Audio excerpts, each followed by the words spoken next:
Pop quiz hot shot. What's 15 plus 87? In Kansas City, it almost always equals 6. With the ball in less than 2 minutes, the dynamic duo did what they always do, chunk play on chunk play, for a game-winning drive and another dub over the Chargers. Now sitting at 8-2, could Big Red again be primed for a title?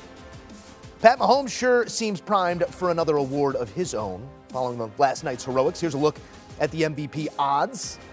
And it's Patty Mahomes as minus money, next closest, a 5-1 proposition on Tua Tagovailoa. So quite the berth there between Mahomes and Tua after not so stellar performances out of both Josh Allen and Jalen Hurts. All right, let's go there with a pair of football minds that always have an angle. Will Brinson and Ryan Wilson of Pick Six podcast fame. Ryan, we approached the topic immediately after that game last night, but it feels like a big leap forward in the MVP race, and then the odds do reflect it here on Monday morning. Relative to those other performances across the league, is this the right number? When you look at that gap between Mahomes and the next closest, who poses the biggest threat to Mahomes in your eyes in that MVP race? Sort of like Dean Smith and Michael Jordan, it's Andy Reid. Andy Reid would have to bench Patrick Mahomes and keep him out of the MVP race that way, because at the end of the day, and you mentioned it coming in with those highlights from last night's game, it's all about Patrick Mahomes and his playmakers. He didn't have Juju Smith-Schuster, didn't have Mecole Hardman, lost Kadarius Toney early in that game. It doesn't matter. As I joked last night with you, Joe, you could go out there and catch 5 passes for 60 yards, and I'm not even kidding, and we see that each and every week. Last season, the Chiefs started slow, and I'll be honest, I was concerned about whether they were going to be able to bounce back. They bounced back. This year, they've been fine the whole way through, and I think we saw contenders in Josh Allen. He's had the elbow injury. You saw contenders in Tua Tagovailoa. Can he sustain it once the weather gets colder? Who else we got here? Jalen Hurts. He's had a rough patch the last 3 games or so. Yes, they won, but they beat the Colts. Coached by Jeff Saturday of high school Hall of Fame coaching fame. They beat them by 1 point. So I think this is Patrick Mahomes' award to win, and I don't even know who's going to threaten him. But I say that knowing that we have a good 7 games left in the season. Yeah, I mean, look, I think it's probably a fair number in the sense that, like, that's what, if you told me that Patrick Mahomes was 3-1 or 5-1, I would say to go ahead and bet it, because I think there's probably a little bit of value there. And so, you know, what they don't want exposure to these futures, right? They want people dumping in money at minus 140, which is what we see. I think, however, like, I'm staying away from Tua at 5-1. I think there are a couple names, though, so that I would be interested in. Oh, my goodness, look at that. And the producers happen to put it up. Tyreek Hill, 60-1. Now, I don't think a wide receiver is going to win the MVP award. However, if Tua is 5-1 and Tyreek Hill was acquired this offseason and Tua's exploded, you can easily see a case where, with Tua missing some games, maybe he doesn't have a huge game, but Tyreek Hill goes off the last few weeks of the season, where Tyreek Hill could end up being somebody that sneaks in there. And Mahomes is going to have to struggle. Mahomes have to get hurt, something like that. You know, or the Dolphins steal the number 1 seed overall. I think Tyreek Hill at 61 is a decent price. And then the other name, a guy who's missed time, just like Tua, by the way, Dak Prescott is 250-1. If the Cowboys were to surge here, and you saw what they did against Minnesota, and keep putting up big point numbers and keep having Dak keeps playing really, really well. They get the number 1 seed. Something happens to Kansas City. The Dolphins maybe stumble. You know, it feels like Josh Allen is, certainly sliding back. I think Dak at 250-1 is an interesting number to at least look at. Yeah, Will Brinson taking us well beyond the board there, and I do love that tip there at 250-1. As it is largely an award that, yes, you establish who you are in the first 10 weeks of the season, but minds can be moved here over the last 2 months of the season. So we'll see how it all plays we're out. Talking, yeah. Think about the voters involved here. Think about the simple-minded brains involved in these votes. People like Pete Prisco. You can trick them easily into taking somebody like Dak Prescott if he plays well down the stretch. We will be sure to clip that and get that over to our guy Pete. We try not to overreact, guys, to 60 minutes of football at a time, but in the grand scheme of the season, yesterday's Cowboys-Vikings game surely is worth some reaction. 40-3. That's the largest road margin of victory in Cowboys franchise history. There's no other way to frame it than an all-out whooping, guys. Will, did the nature of this loss radically change the way you're looking at the Vikings right now? Well, you know, we've been catching flack. We got a bunch of commenters on our YouTube page that like to dive in there and give us grief during our live Who's shows. that? Most of them are anonymous, but some of them have put faces on those YouTube profiles. A lot of them are Viking. There's several Vikings fans in there who they're on the reg, and they're mad because they say that when we call the Vikings a little bit lucky because they're 7-0 in one-score games, they're like, well, what if the Vikings are just a clutch team? That's not really how it works in football. If you're 7-0 in one-score games, it means you've got some regression coming back. And when you get beat down like the Vikings did against the Cowboys, and you see how badly that offensive line got destroyed by that pass rush, no, you're not going to see many pass rushers like Dallas with Micah Parsons and DeMarcus Lawrence. But Kirk Cousins at one point had 7 completions and 5 sacks. And Dak Prescott, as I mentioned, looked absolutely electric. Tony Pollard being mixed in. He might be like one of the 5 most explosive backs in football. Zeke Elliott's still there. Of course, CeeDee Lamb is a dynamic player as well. I think I probably go 60-40 in terms of how this affects what I think about the Vikings and the Cowboys, and more towards the Cowboys. But certainly I think it says, look, this team has been fortunate to win a lot of these close games. They may not be what their record says they are, all due respect to Bill Parcells. Yeah, we actually talked about this on the Pick Six Pod, and Brinson's right. Last year in one-score games, Joe, the Vikings were 6-8, and their point differential over the course of that season was -35. Coming into last night's game, before they took that whooping, as you describe it, they were +35 for the season, even though, as Brinson noted, they were 7-0 in those one-score games. Now their point differential, if you can do the math real quick, -2. So that's actually worse than last year's squad that won 8 games, got the coach and GM fired. And I think the issue is that this isn't the same team as last year. They're a better football team. They also lost Christian Darrisaw, their left tackle, and that has something to do with Micah Parsons going crazy. Not entirely. I mean, if he's out there, they're not winning that football game. Don't misunderstand. But I think at the end of the day, this team isn't nearly as good as their record says they are, and they're not as bad as they were a year ago. They're probably a loss and a half worse than their record currently says they are. Doesn't mean they're not going to the playoffs. Doesn't mean they probably won't win that division. Just means that once we get to January and Kirk Cousins sees the bright lights and the sun go down, we might have some things to talk about. And you took me where I'm going. A 7-game win streak. 6 of those games were at 1 p.m. 1 was in London. So we'll see what happens when it starts getting to those evening hours and then in prime time when it comes to Captain Kirk. But we know anytime we get one of these results, positive or negative, if there's something to be said, Jerry Jones is going to say it. Let's take a listen at his comments after yesterday's big win. I think we've had adversity. We very easily could have some more adversity. But if we can get in there healthy and still have games like the last 2 we just had on the road, and we've got a deal coming up here this weekend, Thanksgiving Day. These Giants are playing really good football. They're a good football team. And so, yes, I think if we use the experience of what we're having in the season, then we're going to be playoff ready. But I sure do think that what I see out here right now is the team like that you could go get a Super Bowl with. All right, well, owner and media availability never ceases to amaze me, but we love when Jerry gets on the mic. Will, you nod, so I'm going to give you the tee box here. He sees a Super Bowl ceiling. You seem pretty high on him. Is that the same ceiling you see?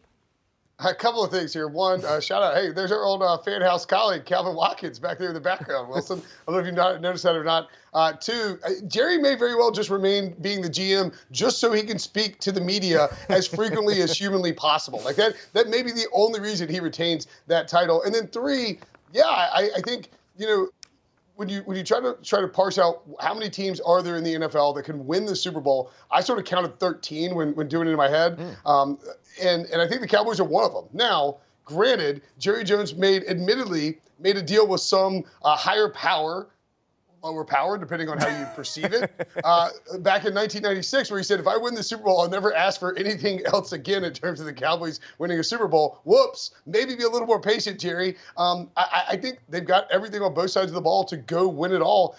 Really, when you look at the NFC, you have the Eagles, you have the Giants, if you want to throw them in there too, the Cowboys, of course, the Vikings, the Niners, and the Seahawks look like possible, Super Bowl contenders, and then the Bucs are right there.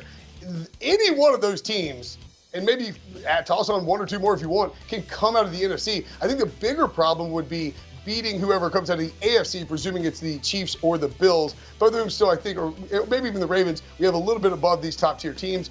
Mike McCarthy, is not going to get my endorsement for a guy who's going to be aggressive in the playoffs and a guy who's going to, manage a game the way that you want him to in the postseason. But the Cowboys, as they are currently constituted, look very much like a team that is going to the playoffs, is a pretty decent bet at 3-1 to win the division, and certainly could end up winning the conference and repping the NFC in the Super Bowl. So I actually couldn't hear the Jerry audio, but I did the Mystery Science Theater 3000 and I knew what he was saying.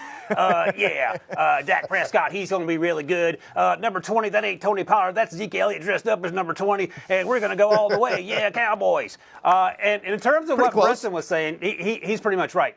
Yeah, not bad. But here's the thing to keep in mind, and you talked about knee-jerk reactions, Joe. Mm-hmm. Just last week, these Cowboys lost to the Green Bay Packers, and just last week, the Vikings beat the Bills, and we had completely different ideas about which direction these teams were going. All that said, it feels like the Cowboys are building momentum in the right direction. That typically happens after you drop a 40-burger on a team. But Micah Parsons is legit. That defense on the back end with Trevon Diggs is legit. The offensive line is coming together. Tony Pollard, as Brinson mentioned, is a dynamic running back. He had catches of 30 and 68 yards in that game. Both those catches was not touched by a Vikings player at any point as he made those runs to the end zone. And Dak Prescott, he catches a lot of guff, not quite as much as Kirk Cousins, but close. But I think he is more clutch than Kirk. That might not be saying much, but I think in terms of trying to win playoff football, that's what you want. Now the issue becomes how close can you get to the top of this conference? That's going to be difficult with the Eagles there, not impossible, because at the end of the day, you probably want to get home field advantage and get a week off. But we're not quite yet there in the conversation. Yeah, you said it, Ryan. The offense looked very good, spectacular at times. The defense absolutely blew me away, the way they bracketed Justin Jefferson, the way they pressured the quarterback. Dallas looked like they have all the pieces in place. Somewhere where they have some pieces in place, but the biggest one might be lacking is the New York Jets, who have played well over their skis this season. The always punctual Robert Saleh was 90 minutes late to his media availability here on Monday morning. When he did take to the podium, here's what he had to say about his quarterback situation. Robert, can you start off by just stating what your quarterback plans are for this week and explain why? I've just been dealing with so many different things right now. I'm going to get to the tape and just evaluate everything, and I'll leave it at that. We're keeping everything on the table over the next couple of days. So you're not committing to Zach as your starter for Sunday? Not right now, not until I'm done evaluating everything. All right, guys, I don't know.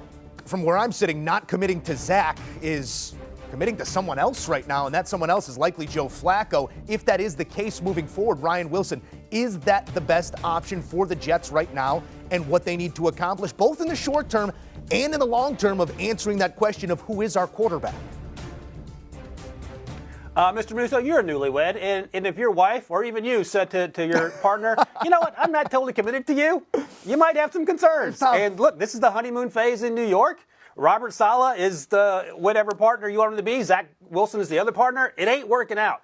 And I think part of the concern is, when you talk to Jets fans, is that they feel like Zach Wilson has been babied, and there's probably some truth to that. And even yesterday, the post-game press conference after that demoralizing loss on that end-of-game punt return by the Patriots, Robert Saleh said, Zach Wilson was going to be his guy. I don't think he should be, not because Zach Wilson hasn't played well. A lot of plenty second-year quarterbacks struggle. But it's his demeanor. It's the things that Zach Wilson said after that game. He took no responsibility for the way that the offense played in terms of putting all that pressure on his very good defense. And then Garrett Wilson said some things after the game. He said it starts in practice. He said the things we see and don't call out is unacceptable. Hopefully a wake-up call for some people in the facility. Now, he didn't point fingers. He didn't want to say who he was calling out, but you see that guy on the screen. I would imagine those fingers point in that direction. I would think very seriously about Mike White, who last year was 1-2. Or Joe Flacco, who this year was 1-2, and their numbers are not that altogether different than what Zach Wilson has done, although he has been 5-2 with that great defense behind him. I really think we when we do the Brady Quinn football show on the Pick Six podcast, we like to play read between the lines, and that 90-minute thing that you mentioned, Musso, I think Robert Saleh was out there talking to his defensive players, his defensive captains, getting the feel for the locker room and trying to understand exactly how that team responded to what Zach Wilson said in his post-game press conference. His performance, particularly in the second half, was abysmal. I don't think his performance alone is getting him the non-committal or the non-commitment from Robert Saleh. I think what is getting him this lack of commitment or this open-ended quarterback situation is when he refused to acknowledge that the offense didn't live up to the expectations that the defense provided. He was asked, did you let down the defense? He said no. And you've heard many former NFL players who are in the media now, Chris Long, Jeff Schwartz, just a name too, who were like, that's not going to go over well in the locker room. with those defensive players. They're going to be upset about it. You saw defensive players liking tweets criticizing Zach Wilson. I think Robert Saleh knows that if he commits to Zach Wilson right now, that he runs the risk of losing the locker room himself. Quentin Williams did come out and speak on behalf of Zach Wilson, so that's a positive. I think this is clearly, though, look, it's going to be an open competition this week. Who gives us the best chance to win? Because the reality is the Jets have been a bad football team for a long period of time, and we're talking many, many years. And if you lose and it looks like the quarterback is lost, then all of a sudden you run the risk of being fired. If Robert Saleh and Joe Douglas go make the playoffs this year with the Jets, and who cares how you get there, then you give yourself a big boost to your job security. So I think part of it is maintaining the locker room, and part of it is also understanding that if Zach Wilson isn't the best option to get the Jets to the playoffs, then who might be, and is Mike White or Joe Flacco a potentially better option? It's also serving Zach Wilson a nice little, hey, look, it's Thanksgiving time of the year. You get a big old side of humble pie, Zach. You need to learn how to act and be contrite in the post-game press conferences and respect your teammates. And I think he might get a little bit of that this week, courtesy of his head coach, who is leaving this very open-ended. Yeah, it is always a soap opera in the NFL, and episode 11 was another goodie. We are thankful for our pillars of the Pick Six podcast. Thank you, gentlemen. And don't forget, it's the premier pod in the entire NFL. Our guys break it down day in and day out on the Pick Six pod. Will Brinson, Ryan Wilson, John Breach, the whole gang, taking you through all the latest news and notes across the league you love. Download, subscribe, and enjoy the Pick Six podcast. Do you want a sports network that delivers everything that matters about the game? The highlights, the picks, the instant analysis, no yelling, no fake debates, no politics. Hit the subscribe button and never miss a moment.